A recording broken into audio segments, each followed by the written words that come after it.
My girlfriend said, "Your kids from your first marriage aren't my problem," about the college fund. I said, "You're absolutely right." Then I removed her name from my life insurance and made my kids the only beneficiaries. She found out when she asked about our future. I, 38 male, am sitting here with a glass of bourbon, finally processing what happened over the last month.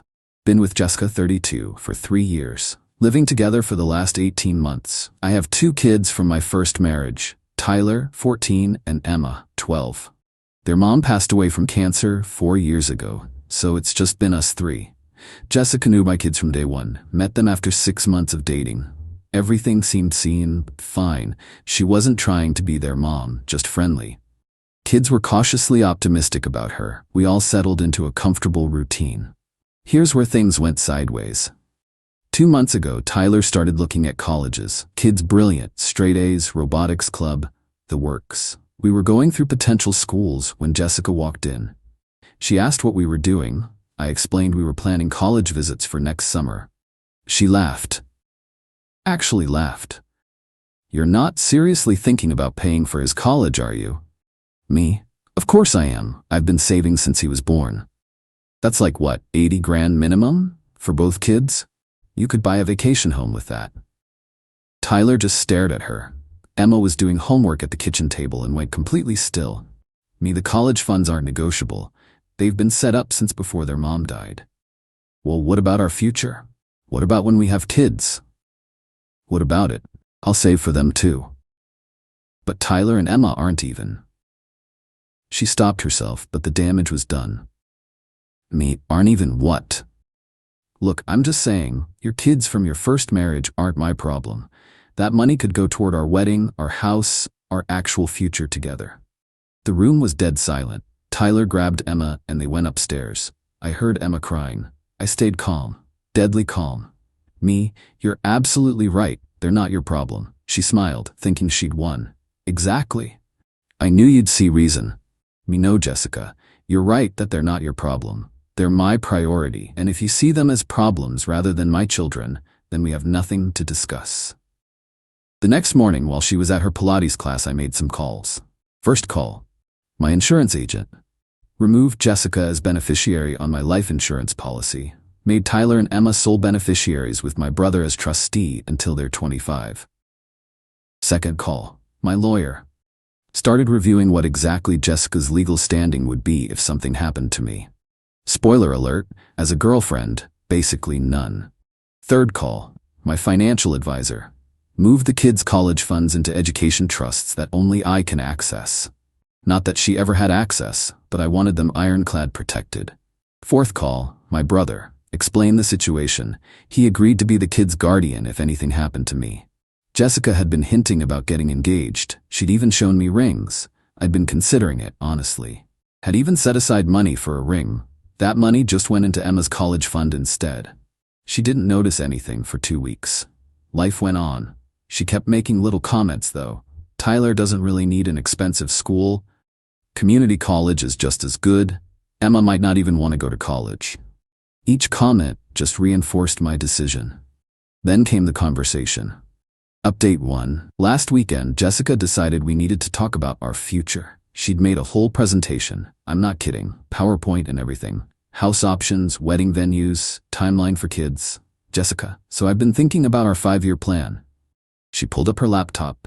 Slide 1. Our dream wedding, $45,000 budget. Slide 2. Our forever home, $750,000 house. Slide 3. Our family planning, 2 kids, private school. Me, this is thorough. I know we haven't talked about it officially, but I think it's time. We should get engaged this year, married next year. I found this gorgeous venue. And how do you see us paying for all this? Well, obviously we'll combine our resources. Your salary, my salary, your savings. My savings are allocated. Right? But once we're married, we can reallocate. The kids will be fine with state schools. There are scholarships. No. No, what do you mean no? I mean no. My kids' education comes first, period. But what about my kids? Our future kids? Any future kids I have will also have college funds, starting from birth, like Tyler and Emma. She slammed the laptop shut. This is ridiculous. You're prioritizing your past over our future. My children aren't my past. They're my present and my future. So where do I fit in? What happens if something happens to you? How am I protected? Ah, there it was. Me protected from what? Jessica, if we're building a life together, I need security. I should be on your life insurance, on the house deed, on everything. We're not married. But we will be. Will we?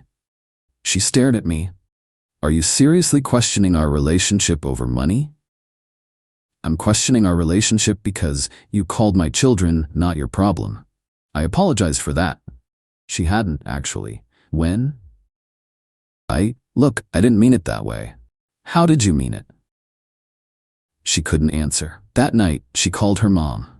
I could hear her crying about how I was being unreasonable, how I was choosing my kids over her, how I didn't value our relationship. Her mom was apparently agreeing with everything, telling her she deserved better, that she should be my priority. The next morning, Jessica had a new approach. I've been thinking. You're right, let's compromise. How about this? Keep half the college funds for Tyler and Emma, use the other half for our life together. They can take out loans for the rest. It's character building. No. You won't even consider it? There's nothing to consider. Fine. Then I need to see where I stand. I want to see your will, your insurance policies, everything. Why? Because I've invested 3 years in this relationship. I deserve to know I'm protected. Okay. I showed her everything. The looks on her face as she read through the documents, priceless. I'm not on anything, correct? Your kids get everything, correct? When did you change this? I was on your life insurance 6 months ago. Me 2 weeks ago. Right after our conversation about the college funds. Correct. She threw the papers at me. You've already decided to end this, haven't you? Me, you decided that when you called my children a problem. Update 2. Jessica didn't leave immediately. Instead, she launched what I can only describe as a campaign. Phase 1. The guilt trip. She started being super sweet to the kids, buying them gifts, offering to help with homework, making their favorite dinners. Tyler saw right through it. Emma, sweet Emma, tried to be polite. Jessica to Emma. Wouldn't you like a little brother or sister? I guess. Well, that might not happen if your dad keeps being stubborn about money. I shut that down immediately. Told Jessica if she ever tried to manipulate my kids again, she'd be out that night. Phase 2. The seduction. Suddenly, she was wearing lingerie to bed every night, cooking elaborate meals, being extra affectionate, acting like the perfect girlfriend. Even suggested we go look at rings together. I was wrong about the college funds. Keep them. I just want us to be a family. What changed? I realized what's important. You, the kids, us. And my life insurance? Well, obviously that should reflect our commitment to each other. Yeah, no. Phase 3. The ultimatum. When that didn't work, she went nuclear. I think we should see a couples counselor. Okay. She didn't expect that. The counselor was actually helpful. Asked Jessica why she felt entitled to money specifically set aside for my children. Jessica went on a rant about how she's been playing mom for 2 years. She hasn't. How she deserves recognition. For what? How it's unfair that my dead wife's kids get everything. She actually said, dead wife's kids. The counselor's eyebrows hit the ceiling. Counselor, Jessica, do you see Tyler and Emma as your potential stepchildren or as competition? That's not. They're obstacles to the life I planned. Even she realized how bad that sounded. The counselor ended the session by suggesting individual therapy for both of us. Phase 4. The Hail Mary. Last week, Jessica's parents showed up, unannounced. They wanted to talk sense into me. Her dad, Rick. Son, Jessica's a good woman. She deserves security. Me, she has her own job, her own savings. Her mom, Diane? But she's investing her prime years in you. She's free to leave anytime. Rick, after 3 years, you just let her walk away with nothing? She's not my wife. She's not my kid's mom. She's my girlfriend who thinks my children are a financial burden. She didn't mean it like that. How many ways can your kids aren't my problem be interpreted? They tried for 2 hours. Every argument came back to money. What Jessica deserved, what she was entitled to, what she should get. Not once did they mention Tyler or Emma except as financial drains. Tyler heard the whole thing. Later, he asked if Jessica was going to leave. Kid looked relieved when I said probably. Yesterday, Jessica gave me her final ultimatum. Jessica, I've been patient. I've tried to compromise. But I need to know I matter. Either put me back on your life insurance and start treating me like your future wife, or I'm done. Me, okay. Okay, you'll do it? Okay, you're done. She stared at me. You're choosing them over me. Every time. Without hesitation. Forever. You'll regret this. No one else will put up with you having kids. Then I'll stay single. I'm leaving tomorrow. I'll help you pack. She's currently at her sister's, posting cryptic messages on social media about knowing your worth and not settling for less. Her friends are commenting about how she deserves better, how she's better off without the baggage. My kids and I ordered pizza last night. Emma asked if Jessica was coming back. When I said no, she said good. She made me feel weird about asking for new school supplies. Tyler just said, Dad, thanks for choosing us. I didn't choose them. They were never a choice. They're my kids. They always have, always will. Jessica texted me this morning. I'll be getting my things on Saturday. I expect you to be civil. I replied, of course. The kids will be at my brother's. Good. We need to discuss the financial aspects of our separation. What financial aspects? Your name isn't on anything. I contributed to this household for 18 months. You paid $500 a month in rent and bought groceries sometimes. I have receipts. I improved your home. You bought throw pillows. I took care of your kids. You lived in the same house as them. That's not parenting. I'll sue you. For what? She didn't respond. Saturday should be interesting. My brother's coming over to help me pack her stuff beforehand. Everything will be in boxes by the door. Civil, efficient, done. Final update Saturday was eventful. Jessica showed up with a moving truck and her dad and her sister, and some guy I'd never seen before who she introduced as her advisor. The advisor was actually her friend who was a first-year law student. He tried to hand me some papers. This is a demand for compensation for domestic partnership dissolution. We weren't domestic partners, she was a tenant. She lived here for 18 months. As a tenant, I have a rental agreement. She paid rent. I pulled out the rental agreement we'd signed when she moved in. Jessica had insisted on it herself back then because she wanted to be able to claim part of the rent on her taxes. Funny how that backfired. Jessica went pale. That was just a formality. Me, a legal formality that you insisted on. They tried to argue she was entitled to various items in the house. I had receipts for everything. The TV? Bought it before we met. The couch? Same. The kitchen appliances? All mine. Jessica, what about the decorations? The artwork? Me, your stuff is in these boxes. I pointed to the neatly labeled boxes by the door. She started going through them, getting increasingly agitated. Jessica, where's the air fryer? Me, that was a Christmas gift to me. From my kids. The Vitamix? I bought that. Here's the receipt. She tried to push past me into the house. I need to check you haven't taken anything of mine. Everything of yours is in those boxes. You're not entering my home. Rick stepped forward. Now, son, be reasonable. Me, I am being reasonable. She has all her belongings. She has no legal right to enter my home. The law student tried to get involved again. She has established residency rights. She had tenancy rights. Had. Past tense. She voluntarily vacated 5 days ago. She removed her essential items and stayed elsewhere. Legally, she abandoned tenancy. The kid looked confused and started frantically Googling on his phone. Then Jessica played what she thought was her ace. Fine, but I want the $500 back for the vacation deposit. Context.